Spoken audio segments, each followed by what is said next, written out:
कमल 5 भनेको लगभग क्षेत्र नम्बर 5 भनेको पहिलादेखि नै एमालेको गढ हो।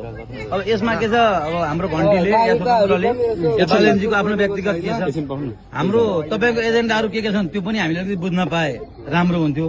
तपाईको लगभग यहाँ एमालेको गढ हामीले छिर्दैछौँ, किनभने युवालाई हामीले देश सुम्पिनु पर्ने छ।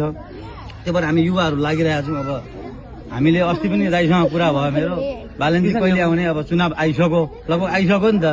उहाँका एजेन्डाहरू के छन्, या त बालेनजीको एजेन्डा मात्रै हेरेको स्वतन्त्र पार्टीको एजेन्डा के छ त?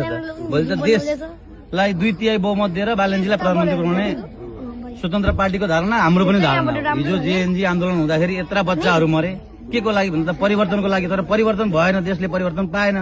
अब बालेनजीको योजना चाहिँ के छ त, या स्वतन्त्र पार्टीको एजेन्डा के छ त, हामीले पनि बुझौँ न। तपाईँ हामीले त बुझौँला एउटा कुरो, व्यक्तिगत भेटेर बुझ्ने भन्दा पनि सबैले बुझ्ने हिसाबले चाहिँ त्यो हाम्रो एजेन्डा के छ भन्ने कुरा चाहिँ बुझौँ न भन्ने। एजेन्डा मेनिफेस्टो तयार पार्दैछौँ, हरेकको छुट्टा छुट्टै हुन्छ नि त।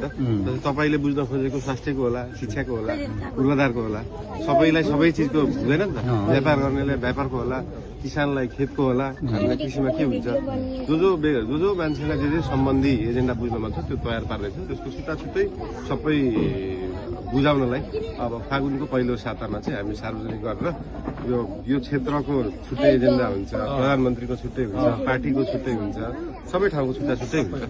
यो त हो कि। अब अर्को कुरा के हो भने हामीले अब तपाईँ एक कार्यकाल झन्नै मेयर भएर बस्नुभयो काठमाडौँमा, हामीले नेपाललाई स्वास्थ्य र शिक्षा केही मात्रामा कम गर्न सकिँदैन, पुरै निशुल्क त होइन। त्यो भयो भने एउटा कुरो के हुन्छ भने युवाहरू विदेश पलायन हुनु पर्दैन। म पनि 20 वर्ष खाडीमा बसेर आएको हेर्नु, अहिले हातमा जिरो हो, बसुन्जेल पैसा हुन्छ। यहाँ आएपछि एउटा व्यवसाय गर्नलाई पनि गाह्रो छ, नेपालको स्थिति त्यो छ।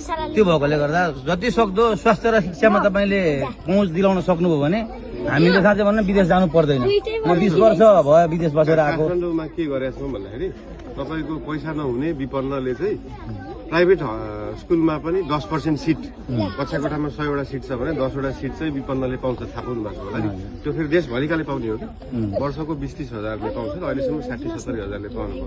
त्यसको पैसामा हिसाब गर्ने हो भने त्यो 50-60 अर्ब रुपियाँ बराबरको हो क्या। त्यो भनेको सुरुमा त विपन्नलाई दिन सक्नु पर्यो नि त। 100% फ्री त हाम्रो संविधानमा लेख्नु त लेख्यो, बजेट छैन। 19 खर्ब बजेटले 100% पैसा हुनेलाई पनि फ्री भन्ने चाहिँ हुँदैन। तर हुनु चाहिँ के पर्यो भन्दाखेरि फल्तीमा पैसा नहुनेले पनि शिक्षा र स्वास्थ्य चाहिँ पाउनु पर्यो, पैसा अलिकति धेरै हुनेले व्यापार गर्नु पाउनु पर्यो क्या। जोसँग जे छ त्यही गर्नु पाउनु पर्यो नि त। तर शिक्षा र स्वास्थ्य चाहिँ सबैले पाउनु पर्यो भन्ने कुरा चाहिँ हो। बिस्तारै जाने। अब यो बजेट छैन भन्ने कुरामा हामीले प्रदेश संरचना खारेज गर्यौँ भने बजेट त हामीसँग इनफ हुन्छ नि। होइन, बजेटमा त्यो प्रदेश संरचना धेरै खर्च छ नि प्रदेशमा त। छैन, त्यो न्यून खर्च, त्यो कलममा जाने न्यून खर्च हो क्या।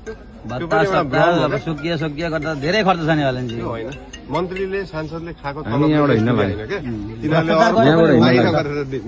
भ्रष्टाचार गरेको। अहिले हामी निस्किन्छौँ।